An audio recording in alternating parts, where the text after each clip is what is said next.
Bienvenidos al club.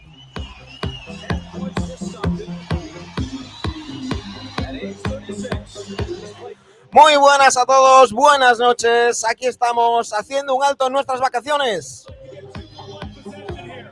Ya sabéis que a finales de agosto, principios de septiembre volverá NBAdictos, volveremos con nuestra 10ª temporada. Pero antes vamos a venir con diferentes entregas, diferentes bonus tracks. Pero hoy sí, hoy tenemos un capítulo especial. Y es que hoy tenemos con nosotros a los Rattler Brothers. Garrick y Raphael, autores de New Orleans Basketball, estarán con nosotros. Hablaremos de toda la actualidad que rodea a los Pelicans.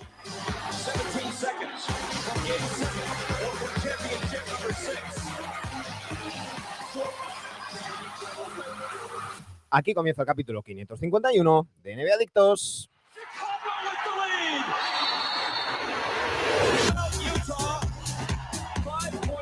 Así que un saludo a Ruso de Rusia que está por ahí, a Daniel de V. Me vais a permitir que, bueno, si hacéis preguntas sobre la actualidad de los Pelicans, las leeremos. Pero ya sabéis, este podcast va a ser, este directo, este vídeo va a ser en inglés. En las próximas semanas lo traduciré, lo doblaré y lo publicaremos doblado al castellano. Pero ahora vamos a cambiar a inglés para recibir here with us the Rattler brothers, Garrick Rattler, Raphael Rattler. Good evening and good afternoon for you. Good night for us. How is everything there in New Orleans?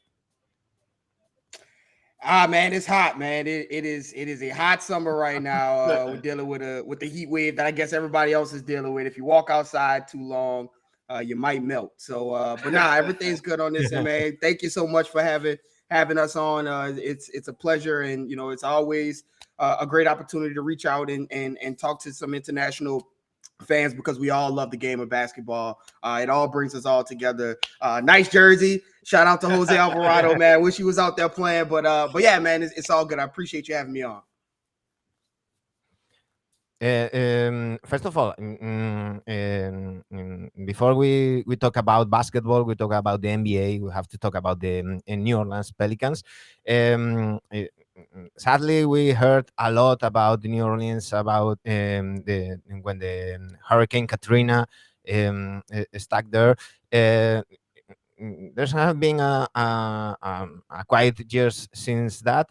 How is the city? How are you? Is all forgotten, or there are still things to solve, to fix there?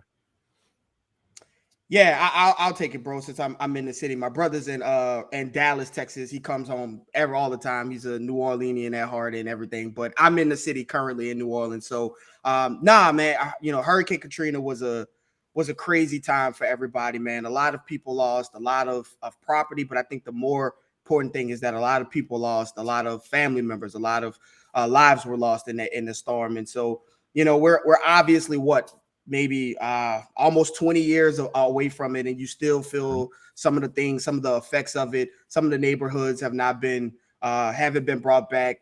The city still feels like you don't have that camaraderie, that family oriented feeling, because so many people lost so many things. But I will say that this city is resilient. This city is one of the most incredible cities that you could ever come to. The people here bounce back from anything. It's part of why sports means so much to the city of New Orleans, because it tells the story of the resilience of New Orleans on a global scale. If you think about the Saints and the Pelicans as well. And so, it's still something that so many people deal with every day. There are still blighted houses. There are still houses that are decimated, neighborhoods that are decimated.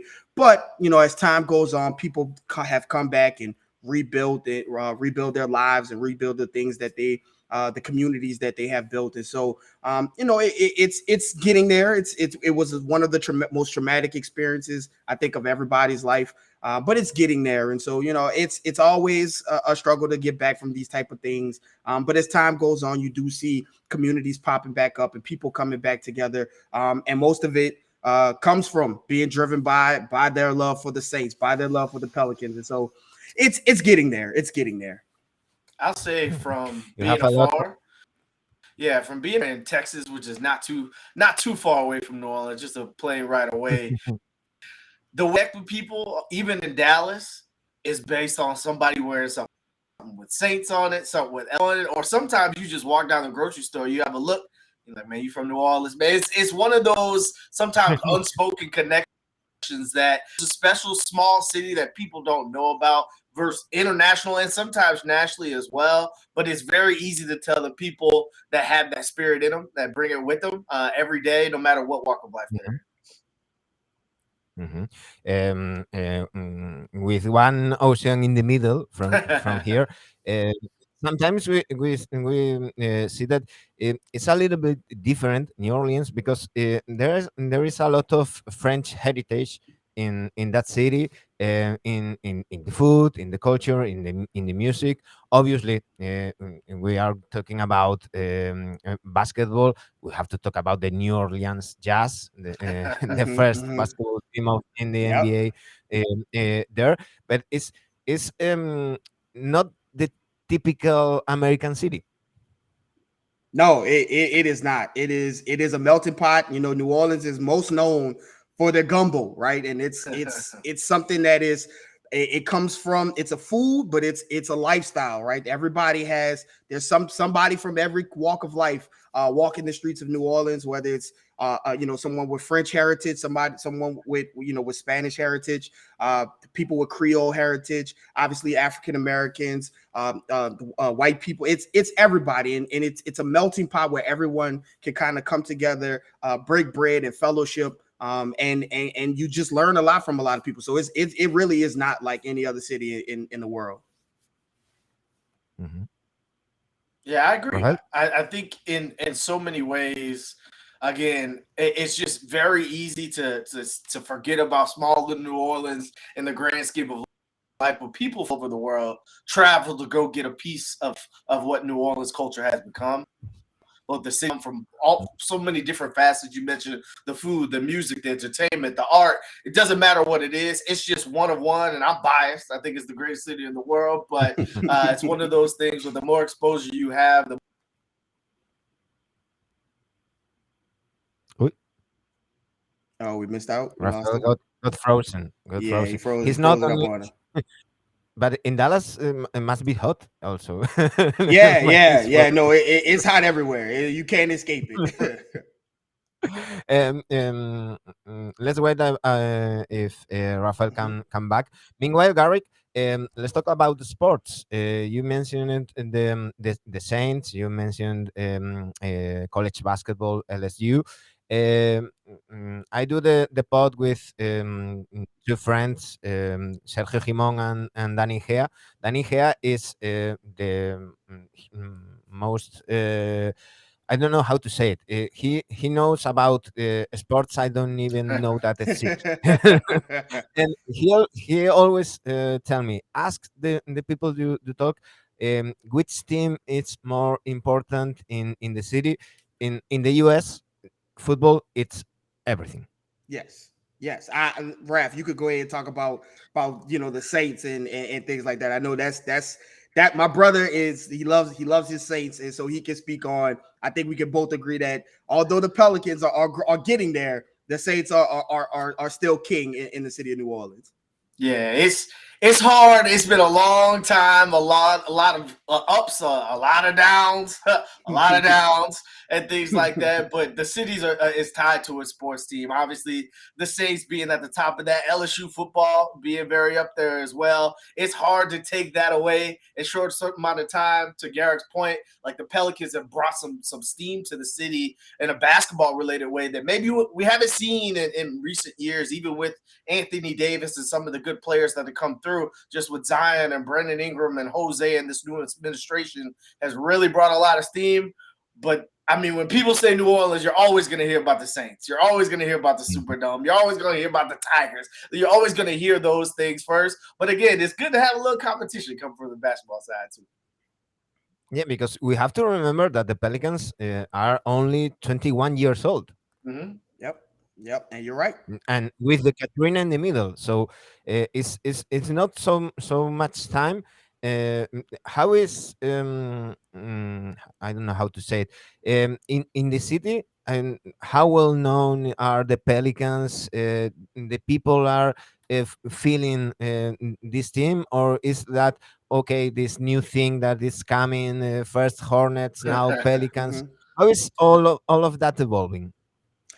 I think, just being in the city and going out and seeing some of the, some of the people and being among, the people who live in the city all around, you get a sense of like, they want to delve into the Pelicans, right? The Pelicans have saw some of their highest ticket sales. Some of the season tickets have been sold out in ways that has never happened before, and it's because of this new brand of kind of basketball that has rebirthed itself in the city. Right when Anthony Davis left, I worked for the team store. I was the manager of the team store inside of the Smoothie King Center where the Pelicans play.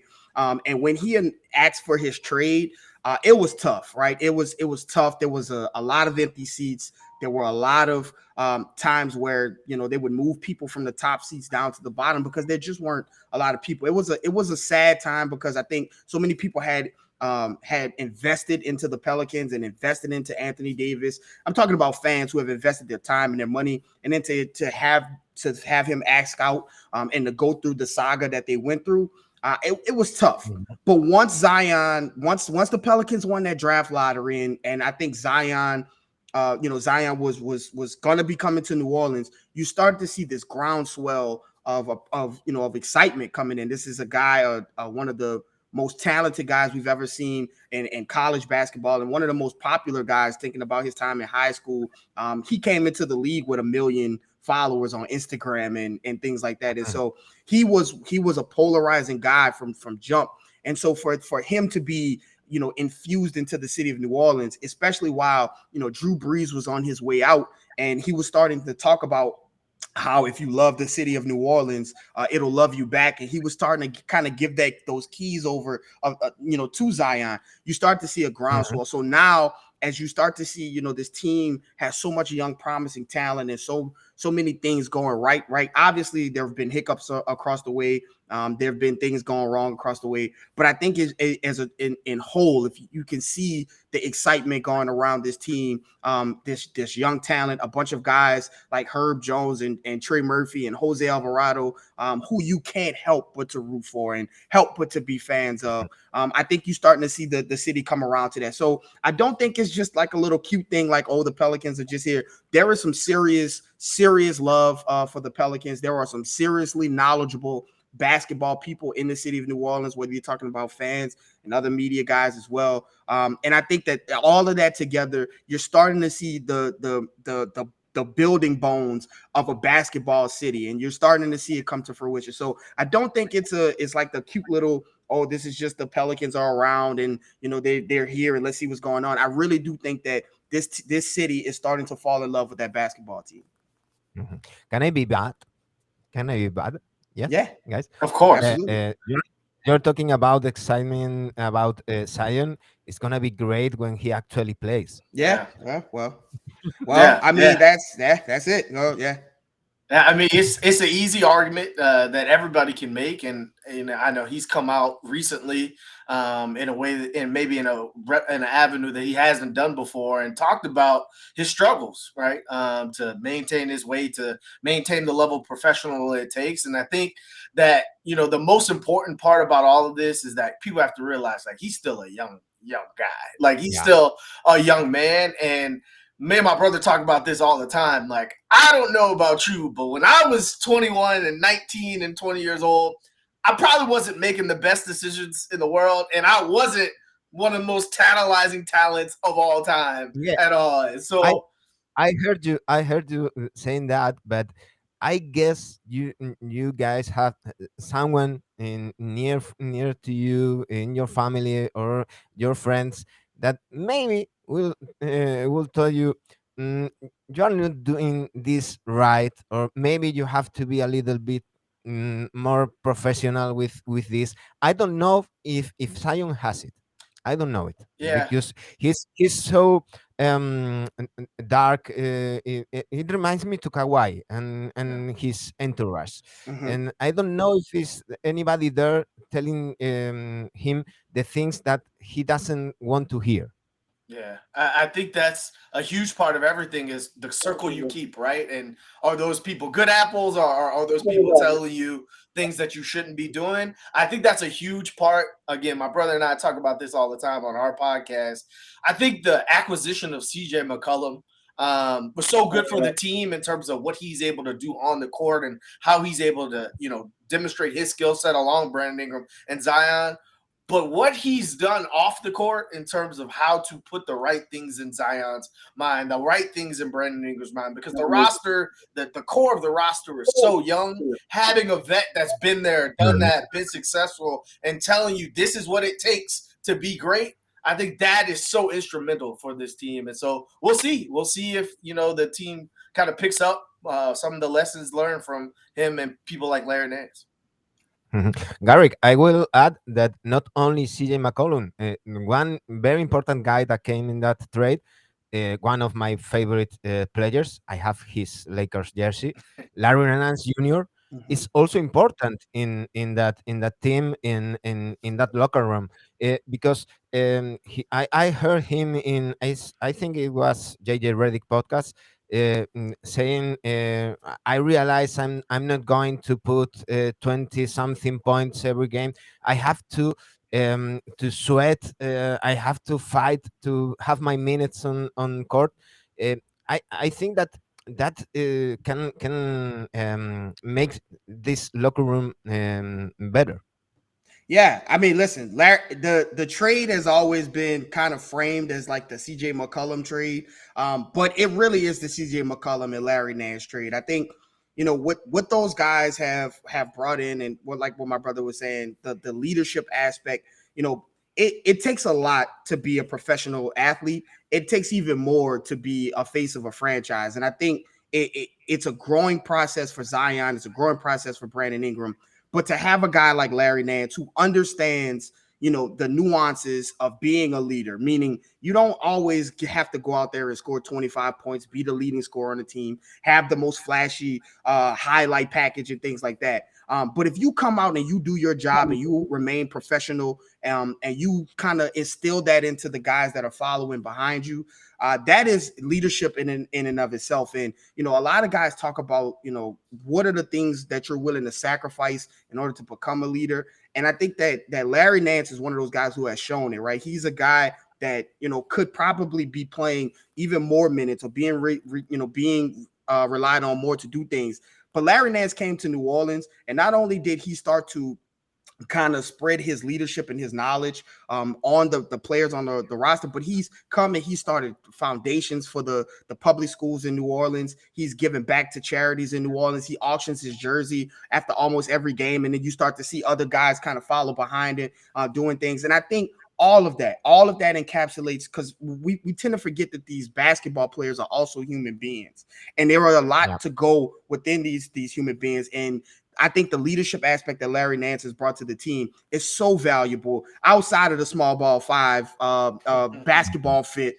He's done so much for the team as far as having these guys grow up and learn behind a true professional. And like you said, he's been across the NBA. He's been in so many locker rooms that he knows how to deal with different personalities and things like that. And I think it contributes to this team being as close as they are, and the friendships being as deep as they run with the Pelicans. We also have to remember that he has Crohn disease. He has to play through that, Yeah. with all the fight that he needs to be on a huge professional level at like the NBA. And we have one question from Metzoat Raul that says that Gail Benson is the owner with his husband of both Saints and Pelicans. He wants to know if you feel that they have the similar implication with the two teams, or maybe they focus more on the Saints, or because the Saints are already the kings of the city. Well, figure out. the people in the city will tell you this for sure. There's definitely more emphasis on the Saints. Like for example, the Saints are going through huge renovations of the Superdome, like millions of dollars of renovations. Whereas the Smoothie King Center is probably one of the worst arenas in the NBA, if we're being blunt. And so you look at that, and they're right across the street from each other. You can't miss it, and so it's hard to do that. But just like in business sense, and I always try to relate things from a logical standpoint, the Saints have produced. The Saints have been money makers for the Bensons in the past, and rest in peace to Tom Benson. So I would spend more. It makes more sense than an investment to spend more money where you see more production. Well, the Pelicans have to continue to win before you start pouring money in. That's why you haven't seen the Pelicans ever dip into the luxury tax. That's where you haven't seen the Pelicans do anything, because there isn't very many examples of winning. Like I think Willie Green, part of his speech to some of the players these past couple of years have been, look up in the stands. How many banners do you see? How many retired jerseys do you say? This could be your legacy. And so again, that's part of the spirit that's being brought around the city, around this basketball team, and what's going forward into this next season. Yeah, I'm sorry. Yeah, I just want to kind of chime in on that. Listen, Gail Benson and Tom Benson, yes, they own both of the sports franchises, and the Saints are king, and they are going to continue to be king, right? But I think with the Pelicans, right, they have started to kind of do things to show that they are willing to invest in a winner. Like my brother is saying, they've redid the training facilities, right? They brought in Aaron Nelson at that point in time, he was the most lucrative, the most expensive kind of physical trainer that money could buy at that point in time, right? You're starting to see them kind of delve into some of the more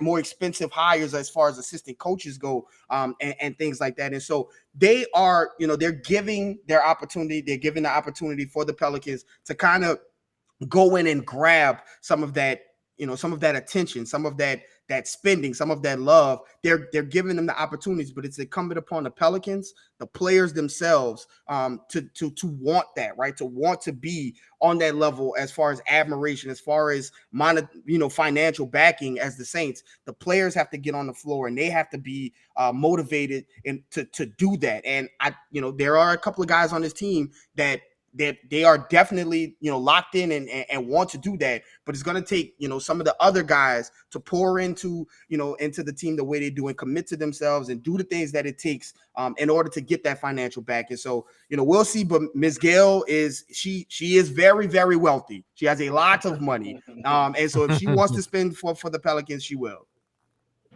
Oh, great. Glad to hear that. I was going to say that before we talk about the present Pelicans, I want to talk about your podcast, because I write, this is a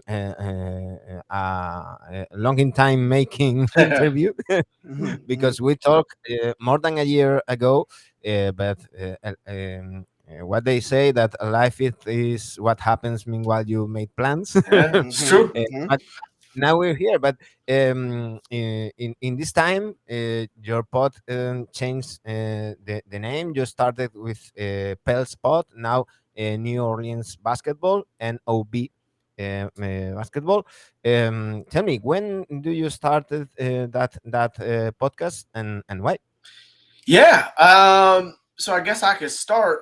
So actually, our first podcast was stuck in the middle. So me and my brother are middle brothers, and we have an older brother. We have a younger brother as well. So that was kind of where that's kind of where the Pelicans were and kind of still are in terms of their growth as well. But yeah, we recently changed over from Pels Pod to New Orleans Basketball.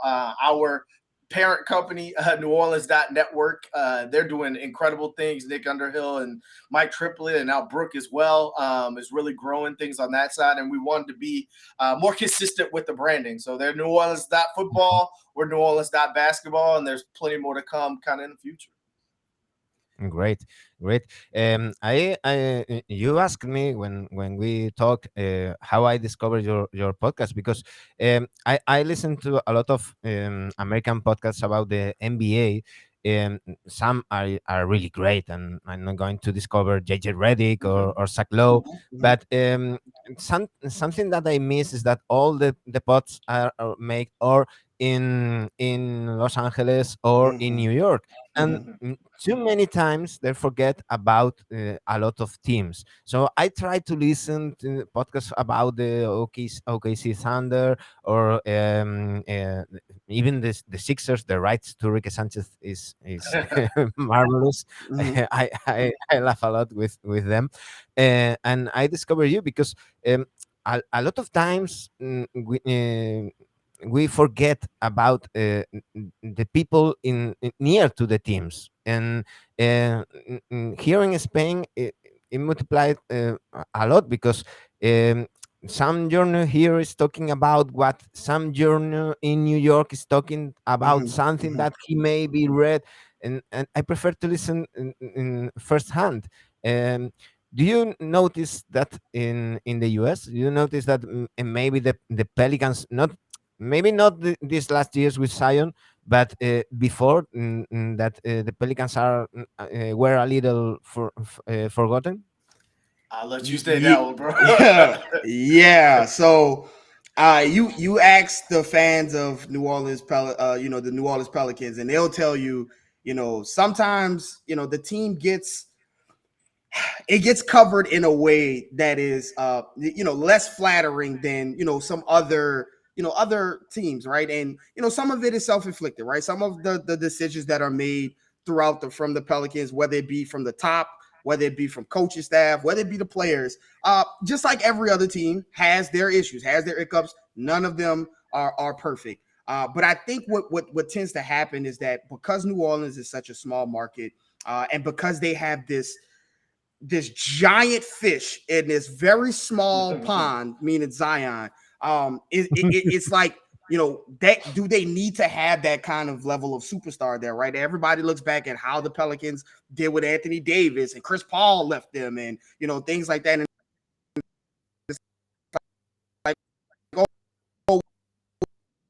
well, we're just waiting in line for Zion to leave because your New Orleans to go to New York, to go to LA, to go to Miami. You tend to have those situations, but I think it's a fine line to walk because as sometimes you do want to hear what is the outside narrative on the Pelicans, but sometimes it is so far left field where you hear these things about the Pelicans and the team and the guys on the team, and then obviously we have people that we talk to who are close and it's like, man, that could be further from the truth, but there's no reason, there's no point in coming out and for the Pelicans to say anything about it because it's a lose-lose situation. And so, it is a circumstance where the city, the fans, they feel some of that misinformation and some of the not being covered as well as other teams.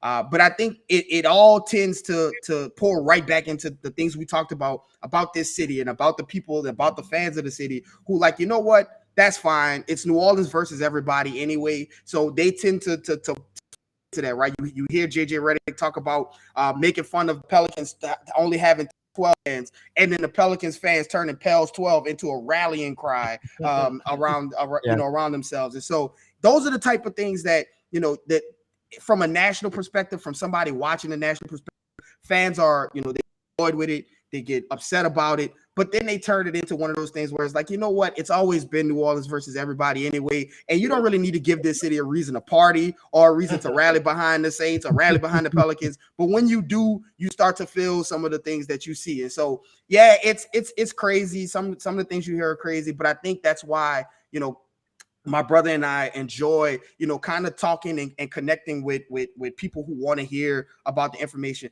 from people who, we don't cover national podcasts. We're not on ESPN and we're not on Fox Sports. We're a couple of guys that live in the city of New Orleans, that cover the Pelicans as they are. And we just try to give it to you as blunt as we can without being overly critical or overly positive either which way are going. So it is weird. You see it from your international perspective.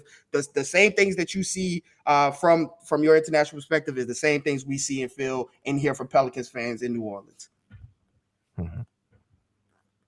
Something to say, Raphael? Yeah, I mean, my brother kind of hit on everything, right? I mean, I get it. Again, I'll relate back to the business perspective. All the money in the big cities are Miami. They're New York. That's LA. That's where the players want to play. The Pelicans trade probably their best star or best player in franchise history to LA, right? In order to get Brandon Ingram, because that's where we wanted to go. And so we will talk later about that. And so that's where, that's what the NBA wants to see their stars coming up, because the NBA is different from the NFL. Is there's no face mask, there's no pad. So you're seeing these players' faces. These players have millions of followers on Twitter and X and Instagram and all those other things right now. So like their faces of their league are evident, right? And so they want those to be in the bigger markets. And so sometimes nationally you see these trends of trying to push players out sometimes. And then, again, I think that's why the acquisition of a CJ McCollum and a Larry Nance means so much. When he comes in, the first thing he says is learn how to blossom where you're planted, right? And when you get that as a young player who's dealing with this and can't turn off their phone without seeing their name in some type of tweet or anything like that, it's hard for them to kind of stay focused and enjoy the environment that they're in. Yeah, guys, we didn't talk about how many time do you have. We just did half an hour. Another half an hour is okay for you? Yeah, that's fine. Yeah. Mm-hmm. Okay. You just stop me when you have to go because I speak a lot. We have two elephants in the room. One important only here in Spain and maybe only in one city in Spain, and one important for the Pelicans fans. Let me start with the one that care for less people. What do you think, guys, about Billy Hernan Gomez? Are you going to miss him? Because here in Spain, just because he were the MVP in the Eurobasket, here in Spain it happens the same that in the US. There is all the journalisms, the newspapers and all the media is in Madrid, and they just say Willie Green and doesn't have any idea because he has an MVP and he doesn't play. I'm not such a fan of Billy as the Spanish media. What do you think, guys? That you had him in the team for some years. What you see him? You saw him playing. What do you think about Billy and Gomez? Are you going to miss him? Oh man, I could take that one. Absolutely, Billy. He has one of those personalities that are contagious, right? Like you heard that from a lot from within their locker room, that even though he wasn't necessarily happy with the situation because he wasn't getting playing time and he really wanted to play, coming off a really good Eurobasket MVP and run to win the finals and things like that. But you never heard about the negativity coming from that. He was saying it the year before he won the MVP, that he wants to play because he's been able to prove himself in his country and things like that. And again, the players all gravitate to that. With Devontae Graham, before he got here, he played with Billy in Charlotte, and he said that's one of my favorite teammates of all time. Again, you always saw the smile from Billy. You always saw the energy he brought both to the fans as well as to his teammates in the organization and things like that. I think with Billy, his game is very unique in that anytime he got on the floor for the Pelicans, it seemed like he was giving you a double-double, 10 points, 10 rebounds, and it would be a short amount of time. And you're like, man, if he's doing that, what does that look like over 20 or 30 minutes? But then you would see it over 20, 30 minutes, and it wouldn't necessarily pan out to what you need to be. So his game is more of an old school traditional big game. And in today's NBA, where it's spread the floor and your 5 has to be 7'4" and shoot the 3 on one leg like Victor Wembanyama, like in today's NBA, it's hard to play those players because they get isolated in playoff situations and in late game situations where you're forced to be put in a situation that's not advantageous to you. And so I just think that situation, he probably came to the realization that no matter if it was the Pelicans or any other NBA team, he would never really get the minutes that he felt he deserved as far as his quality of play until he went back home and played for Real Madrid. So unfortunate situation. I think that he's a great FIBA player. Now he's in Barcelona. I think he can easily be MVP of the EuroLeague. But I think that he's a horrendous NBA player because he doesn't defend. So, and the FIBA rules allow him. The FIBA rules protect his weak points, and the NBA rules point at that weak point. And I think that's the problem with him. I hope he does well in Barcelona. He seems a good guy. But I don't think I think that his NBA career is it was what it could be. Yeah, and that's his spot. Yeah, it's difficult, to play in the NBA when you don't have the mobility the way that you need to have, especially as a big man. In the NBA, if you are seen as like a weak defender or can't guard the pick and roll, you're attacked over and over again. We saw that with the Pelicans starting center with Jonas Valanciunas, and that's why a guy like Larry Nance was able to play so many minutes this season, because once you've shown yourself to be a weak point on defense at the point of attack, you get attacked over and over again, and that's in the regular season, but it's 10 times fold in the playoffs. And so I like you said, I think Billy's career, what he'll be remembered for in the NBA is probably better than what his skill set was. Meaning, he was such a good teammate and such a great guy to have around, and such a guy that could lift your locker room up and get the best out of players. And then in short stints, could give you a double, could contest on the boards and everything. But I think, like to Raph's point and to your point, once you start to show a little, leaking a little oil on defense, you get attacked. And that's why Billy Hernangomez, especially in a team that is coached by Willie Green, who, if you don't play defense, you are not getting on the floor. I think that's where you saw a little bit of disconnect from them. And again, much respect to Billy Hernangomez. I hope that he, goes to back to his country and finds that love that he's going to receive. But again, like you said, I think his NBA career it reached probably the best point that it was going to reach when he was getting all of those doubles in 10 minutes. I don't know if he was ever going to be, the focal point that he thinks that he can be, that he may well be in his back where he's playing now. Let's talk about the other elephant in the room. Obviously, we have to talk about Zion. I made a little joke before, but talking seriously, it's a guy that almost missed 3 of his 4 seasons with a heavy problem with his weight.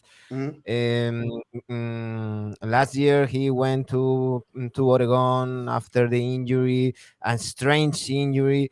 When you talked before about CJ McCollum, when he arrived, we have to remember that Zion, first he wasn't there, then he came back. What do you do with Zion? Can we believe in he being an NBA professional player, or because he signed a huge contract, and I don't know if the Pelicans had to sign him, but I don't know if it's going to end being a toxic contract. Well, I'll go first, Raph, and I know you'll want to join in after that. Listen. There's a reason why he got the contract he got. I think with Zion, there are a lot of things, and he mentioned it himself when he got on that podcast with Gilbert Arenas. there are a lot of things that we can, blame Zion for or pass that blame to Zion for. Keeping up with his diet, maintaining that professionalism, and things like that. But one thing you can't say about Zion is that when he is on the floor, he is a transcendent talent that we have not seen in the NBA. And so, as time goes on, right, and again, we always have to remember that this guy, he signed a 5-year deal, last year, and it kicks in. And like, even at the end of his 5-year deal, he'll be 27, 28 years old once it's over. That's still, there are guys who play into their 34, 35 years old. There are guys who have overcome injuries early in their career. Obviously everybody likes to think about Joel Embiid, and the first couple of years of his career were derailed by injuries. And people were like, this is who the 76ers are hitching their ride to.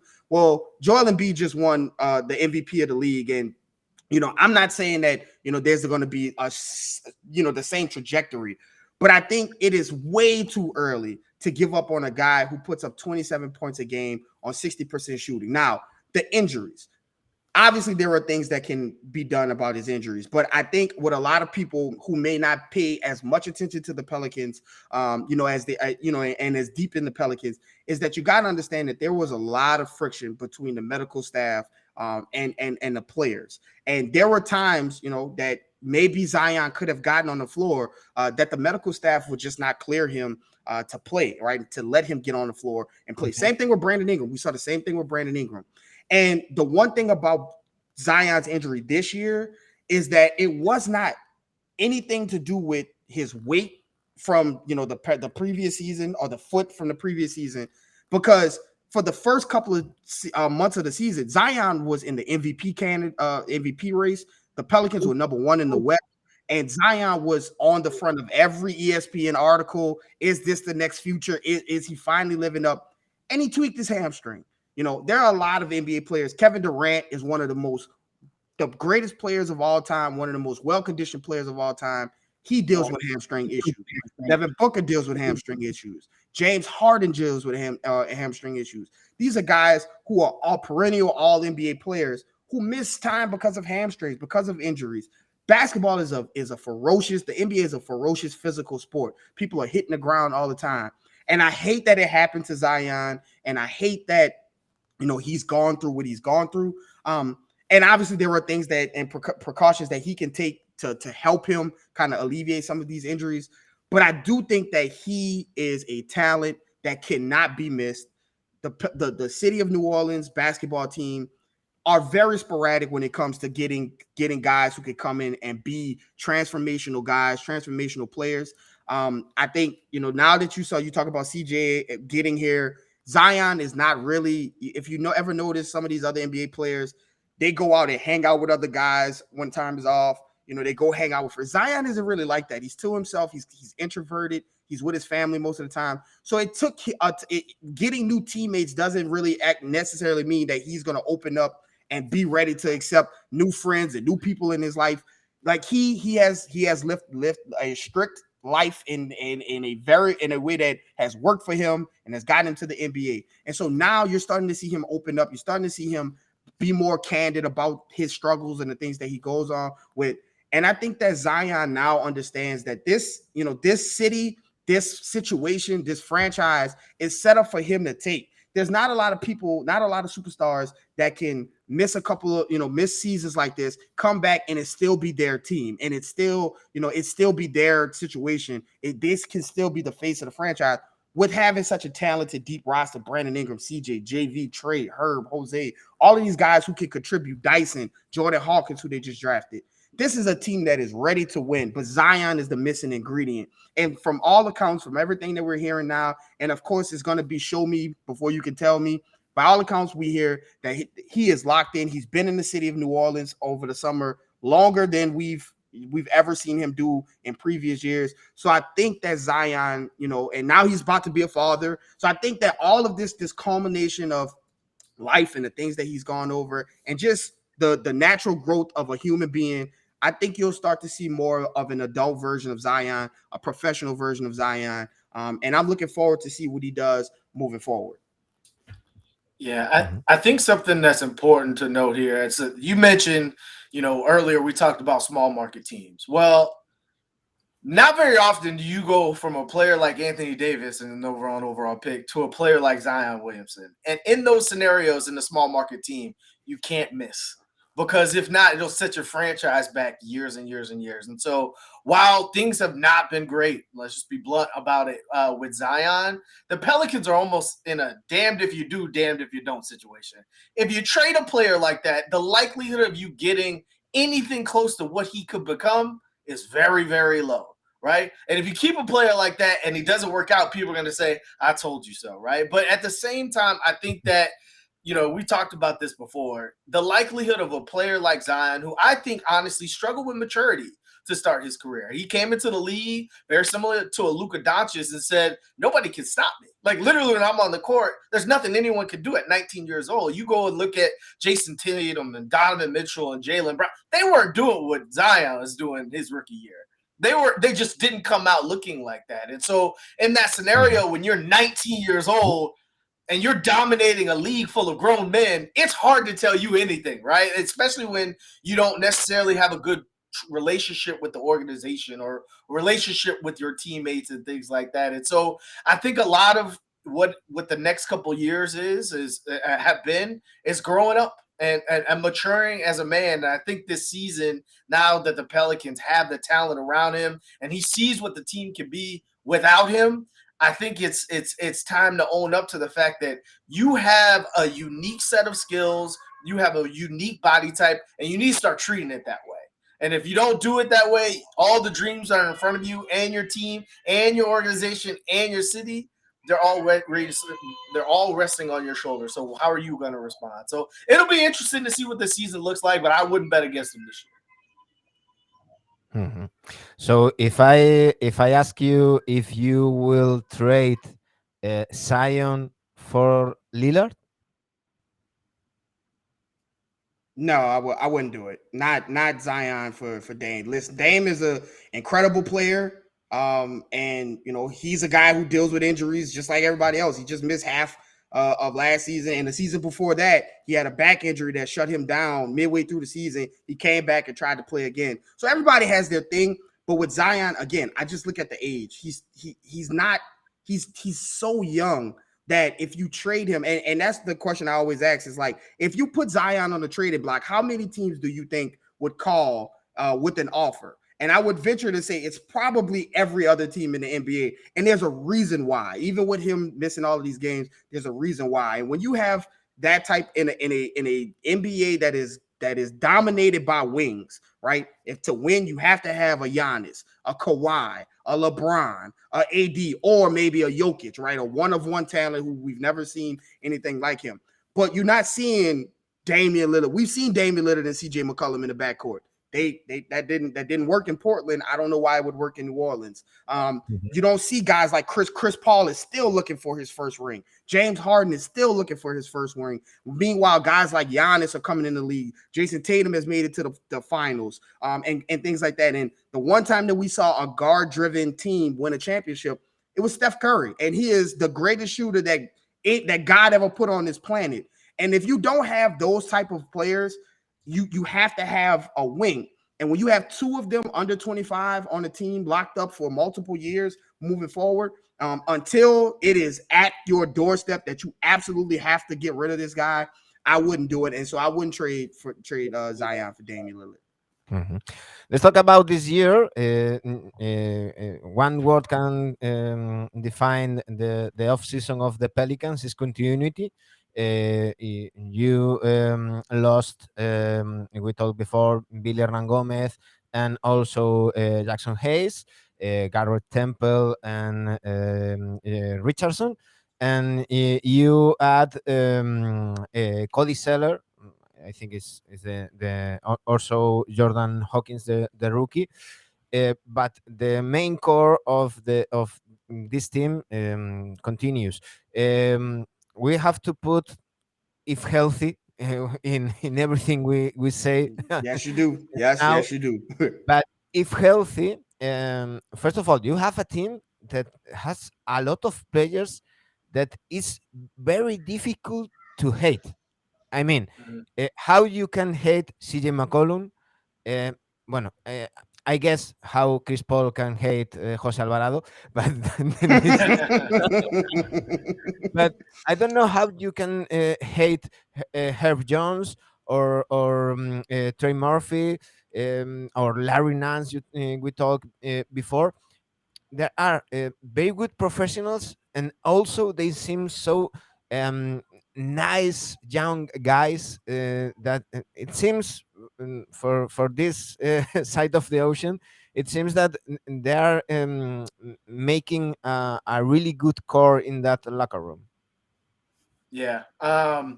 I think something to take a note of, like the past couple of years, is just how different everyone who's entered the locker room and left the locker room has talked about the locker room. So JJ Redick mentioned when he was here, it's one of the quietest locker rooms he's ever been around. And JJ Redick was in the league well over a decade.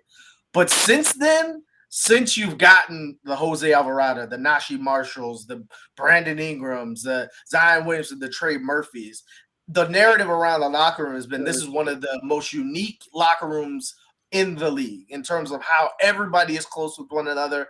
Everyone spends time with one another. When Josh Hart and Nikhil Alexander were traded, they showed up the night of the game after they were traded to watch their teammates play. And Nikhil was very emotional about it because guys just don't want to leave this team. Jonas Valanciunas, who's been in trade discussions this summer about, potentially getting more rim protection and he might be on his way out, he's already reiterated that this is where he wants to be. This is where he wants to play. So they're building something very special in a way that it's more than just what's on the court because so much goes into a championship. It's on court chemistry, but it's also off the court. Do you gel with your teammates? Do you know their personality? Do you know their skill strength? Do you know how to motivate them? Something that David Griffin talks about last year was they may have been too close as an organization. There wasn't enough people to kind of call people out, and they've made some adjustments this offseason to that. And so now, again, they've got a really close group, a very special group. They're all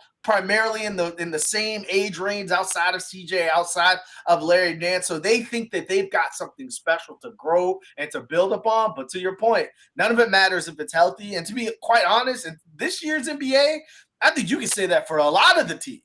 There's so many talented teams that you say if the Lakers are healthy, if the Suns make it healthy, if the Pelicans can make it healthy, if all these teams can get there healthy, I think that's going to be a testament to the entire league this year, not just the Pelicans. Yeah, no, I just to piggyback off what he said, I think that this locker room, with those guys, this is what happens when you make two trades, right? When you trade Anthony Davis and trade Drew Holiday, and you get these gang of picks, right? And you end up drafting young guy after young guy after young guy after young guy, and then it becomes your core. And so now these guys are growing in the NBA. They're all experiencing, varying levels of NBA stardom and NBA careers, but they're all around the same age, right? You have your superstars and Zion and Brandon Ingram.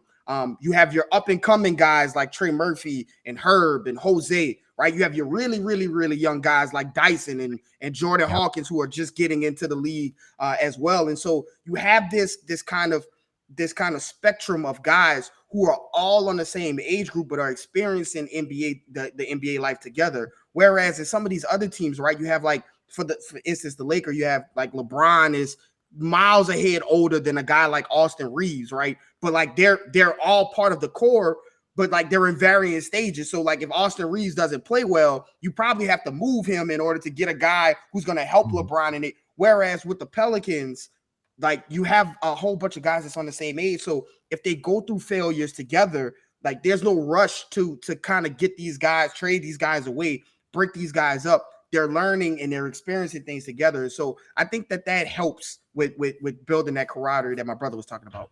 But Garrick, also you drafted very well because we can when you have a lot of picks, you can do what Pelicans did, what Thunder did, or you can do what Rockets did. They have a lot of guys that I don't know how many brains can put together. Yeah. But in the case of the Pelicans, they seem really mature guys for their age and their experience in the league. You see the Herb Jones, the Trey Murphy. They're guys that they really have that age. Yeah. I think Go ahead, that you look at the Pelicans roster and you look at what they did. To your point, it's easy to have a lot of draft picks and get a lot of talent, but does the talent kind of mesh with one another? And so the narrative around this team after the Stan Van Gundy years were they don't play defense. Like they can score a lot of points, but they don't play defense. So then you go get a Herb Jones, who is an all defensive player. You go get a Jose and undrafted all defensive players. You pick up a Najee Marshall, defensive player in college. You get pieces that fits. The following year, you go get a Dyson Daniels, right? Who's a defensive minded player. Then this year, the issue was you didn't have a lot of 3-point shooter. You go get a shooter that fits the team major, and all these guys are coming in with a little bit more experience. Dyson, he played as a professional all through his teenage years, so he's been in a professional setting for a lot of the time. Trey Murphy is older than Zion, so he had some college years under his belt. Herb Jones played 4 years of college. Jose played 4 years of college. Najee, so they played a lot of basketball up until this point. So that's why you see them making a bigger impact, even though they're such a young group of players. Mm-hmm. I think and just to add on to that, like what you were saying about drafting, you talk about the Rockets. You can look. It's not just like young teams who are. Look at what Golden State did, right? Golden State had 3 straight lottery picks, missed out on James Wiseman, missed out on Jonathan Kuminga. The book is still out. Moses Moody, the book is still out. Whereas the Pelicans seem to not only have hit in the draft, talking about guys like Trey Murphy and Herb, but they also found guys like Jose Alvarado, who are undrafted free agents. So it's all about, like my brother said, not missing, but also hitting and being great at your job as far as finding talent and things like that. So the Pelicans have done really well in doing on that front. We have to remember that it's easier to miss your draft selection than to hit the good player. I was going to say that for me, Herb Jones can be defensive player of the year in 3-4 years, maybe, or maybe 6. But I think he has it in him. Raúl is telling us, Metsuat, that since the arrival of Zion, this seems the year with less hype around the Pelicans. Just to finish, guys, how do you see this upcoming season? What are your expectations on the Pelicans? And maybe this is the year we have to put the focus on Willie Green. You want that, or you want me to take it? Yeah, I'll go in there. You can finish it off. I think we just had a podcast about this, about kind of where the Pelicans are going, and I'm gonna let my brother talk about his 3-tier Pelicans teams. But for me, I think that the Pelicans, again, like you say, you have to have if healthy. But if you just look at this roster up and down from an objective standpoint, from a basketball building standpoint, you need your superstars. You have them in Brandon Ingram and Zion. You need veteran role players who can contribute. You have Jonas Valanciunas. You have Larry Nance. You have C.J. McCollum. You need shooters. You have Trey Murphy. You have Jordan Hawkins. You need defenders. You have Herb Jones. You have Dyson Daniels. You have Jose Alvarado. You have Najee Marshall. So everything that you could possibly need on this team, and Brandon Ingram said this before the start of last season, whatever this roster needs, we have it under in-house. And I just think that if this team stays healthy, we saw how, with just Zion Williamson, no Brandon Ingram, how dominant and how good this team looked against the likes of Denver, against the likes of Phoenix, when Zion was out there. If this team stays healthy, there's no reason why this team shouldn't be, going into the second round of the playoffs, maybe pushing for a conference finals appearance. If this team isn't if this team remains healthy, Zion is a force that you have to guard with 2 and 3 and 4 sets of eyes. Well, guess what? So do you have to do that with Brandon Ingram. CJ McCollum needs some additional attention. Trey Murphy, you cannot lose him at all. JV is a lot bigger and a lot stronger, so and can score on most centers in the NBA. So you have to watch him, and you can't double team everybody. So this team, if this team stays healthy, there's no reason why it shouldn't be second round, or at least or at the best a conference finals appearance, where they're up there with Phoenix, where they're up there with Denver, the likes of those teams. The one thing I would disagree with is this team could still use some rim protection. Yes. 1,000%. Yes. The way I look at it, like to wrap it up, is exactly what my brother said. Again, the if healthy tag, you don't know what version of this team you're getting. Are you getting 60 games of Zion and Brandon Ingram? Because you haven't gotten that so far. Are you getting 60 games of Zion or Brandon Ingram? Because you haven't gotten that really so far either. You've got mostly 60 games of neither one of them. And so, when you look at this roster in totality, there's so much talent. Go ahead. It's like 10 games with CJ, Zion, and Ingram. I think it's 9 in a couple quarters, because I was at the game when they went down, and that was it. That was the season. So, but no, I mean, you're absolutely right. They're core players, like this version of Trey Murphy and CJ and BI and Zion. They just haven't been on the court a whole lot. So it's hard to say, hey, they're going to go win the championship when they haven't had the ability to go and fail and figure out how do we get past it after we fail and what's the next move or whatnot. But in terms of talent by itself, the question I had a conversation with the other day is everyone's looking at the Miami Heat trade with Tyler Hero, who averaged 20 points a game, and the Blazers, who are like, that's not enough.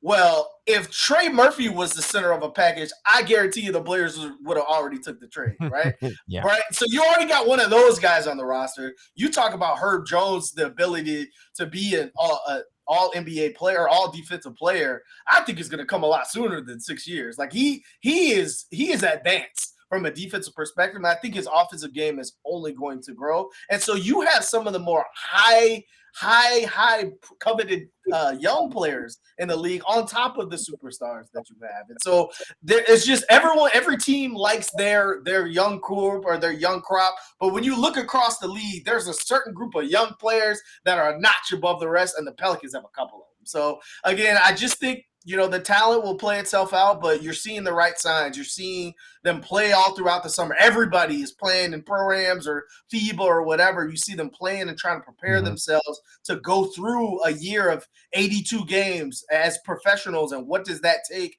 And how do we all make sure that we're available at the end? So we'll see how it plays out, but the if healthy tag will remain until they break it. I agree with you, Raphael, with your tier of the teams that got to be better than last year. I think that the Pelicans have to be there and just wait where you can land, because too many pressure, I think, is not good for the young teams. You talked before about the Nuggets. Nikola Jokic and Michael Malone said you have to fail before you succeed. We didn't see the Pelicans fail. We see things happening around the Pelicans that doesn't allow them to succeed or fail. And everybody talks about Brandon Ingram, about Zion, but I love the Pelicans when Larry Nance, Herb Jones, and Jose Alvarado are on the court. And I think that the key is not the talent on offense. I think the key is how well this team can defend. I agree. That's the rim protection. That go back to Raphael's point about the rim protection. I think that is the final piece for that defense to lock into place and show some teeth this season.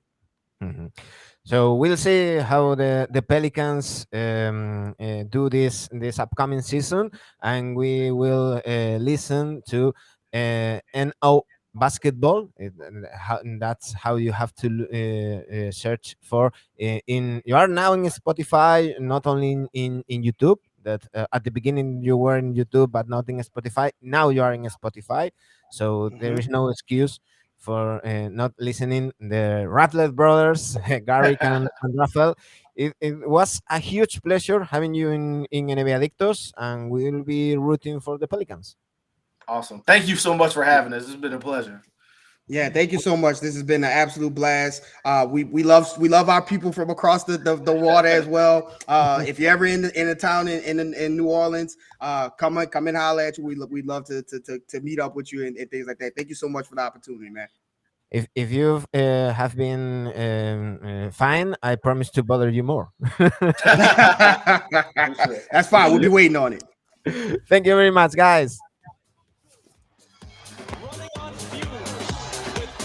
Ahí teníamos a los hermanos Rattler de NOBasketball, el podcast sobre los Pelicans. Así lo tenéis que buscar en Spotify y en YouTube. Lo tenéis también en Twitter o X o como se llame ahora. Los encontráis en todas las redes sociales. Nosotros, NBAdictos, volvemos, ya sabéis, a finales de agosto, principios de septiembre. Pero estad atentos porque habrá más especiales, más bonus tracks y quizás alguna que otra charla con amigos al otro lado del charco. ¡Un saludo!